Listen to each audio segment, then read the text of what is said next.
Hello, everyone, and this is my week 49 recap. And through the whole week, I really didn't have any big visions, any contact with Solomon, really anything. And so this week, I'm just going to kind of discuss um, the difference in how I am now to how I I was when I started this little year-long journal or experiment. Um, and I started doing that, just kind of looking through all the notes that I had over the year, since I only have 3 more weeks that I'm going to document this anyway. And I do notice that I've changed quite a bit. Um, for example, this week, since I really didn't have any big non-physical communication or anything to really discuss, had that happened earlier on in the year, I probably would have felt some form of hmm, I don't know what the word to describe, or some type of emotion of anxiety or whatnot, that something you know was supposed to happen, that they didn't have anything to discuss on video, and I felt like um, it was almost like I was trying to force something to happen. And I noticed that's how I used to feel, excuse me, when when I started this. And um, and I notice now I'm just okay with things just being the way they are. Um, I'm not out to force anything to you know be what it's not. I mean, if it is, if I just had a bunch of quiet meditations, then I just had a bunch of quiet meditations, and that was what I was supposed to have for this week. And that's kind of my mentality, is just kind of like things are happening exactly the way they're supposed to, and and I'm okay with that. And this type of attitude has been something that's kind of been uh, just kind of been gradually coming up, and growing with me, so that I'm just uh, more easygoing, more um, laid back, I suppose. I know this week I did have a belief that I ended up. Mm, I'm trying to remember. Oh, that was at work. That's right. And I was able to kind of let go of a big belief that was very resistant at work, that I just hadn't noticed. And I'm in a position where I'm a lead tech, and in a position of not a tremendous amount of uh, leadership power, but a little bit. And I noticed that I was not okay with that leadership role, to some degree, in that I was okay, I guess, when things were going well. But if things were not going well and I had to actually discuss something with someone, you know, try to get them to do a certain thing because they weren't doing something, or they did something wrong, I would feel a certain amount of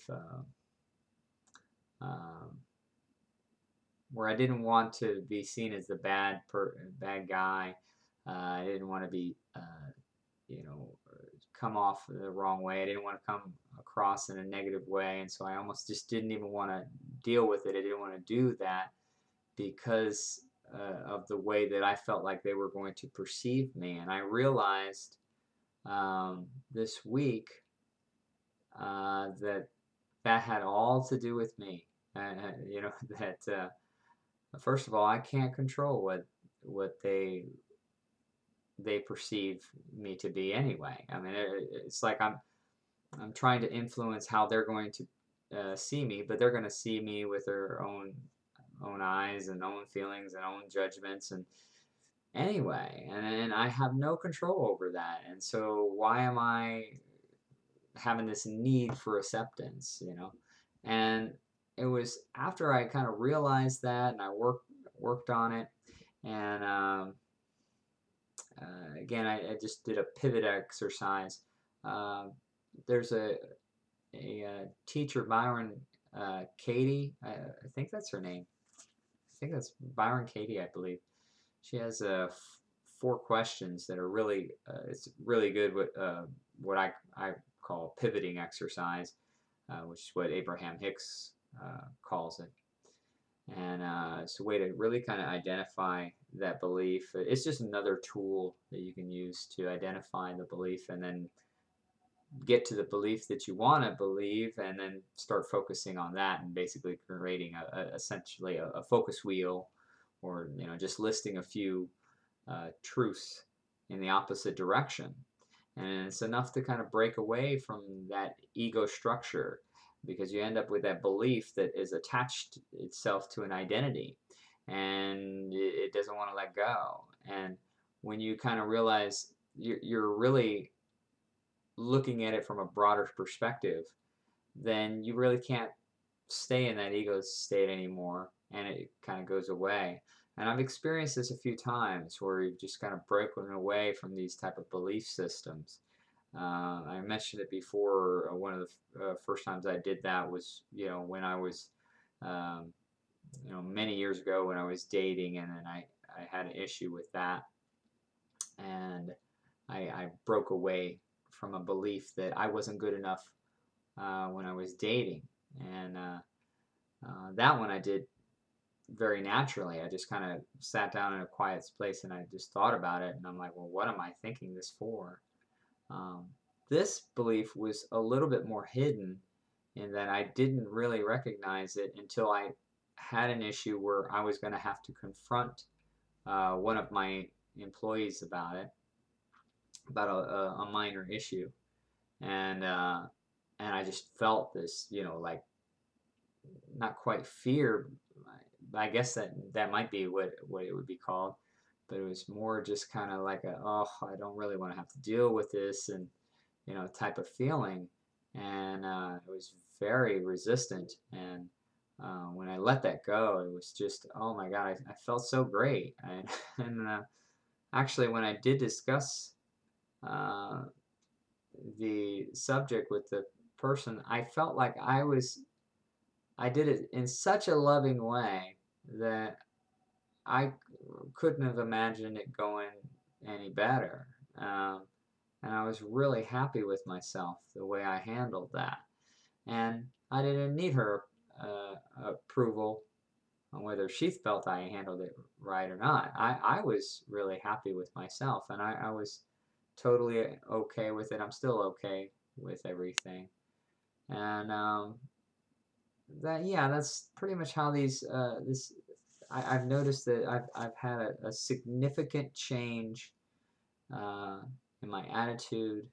Um, as I was looking through the experiment, I had several points where I was feeling a certain way, and then I was just kind of changing, just slowly and gradually. I had one time discussion early on, and I believe it was the first time I spoke with Solomon, and Solomon didn't really want to just tell me how, because at that time I really wanted to know how I was going to have success with my experiment, as I was uh, saying, and I really wasn't sure that I was speaking with anybody in particular, because again it was the first time, and Solomon was just kind of didn't want to give me a method on how to do it. He just said to just continue to try, and that continuing to try was just going to naturally unfold in the way that it was supposed to, and break down the beliefs that needed to be broken down in the order that they needed to be broken down, because there wouldn't have been just like one book way of doing it. It needed to be broken down individually for the person.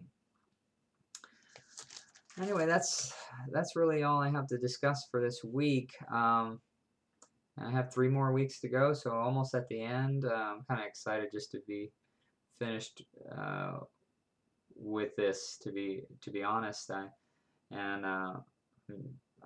looking actually more forward to doing just a recap of why I believe I had success, and then possibly making another video on how to, actually probably two. One on how to contact your higher self, because I feel like I have experience in that now. And then the two is to make a video, possibly a series about healing. I feel like I can do that as well. Anyway, thank you everyone for watching, and I really appreciate anyone that's been watching multiple videos of this series, and I hope that it's been helpful to you. Thanks again.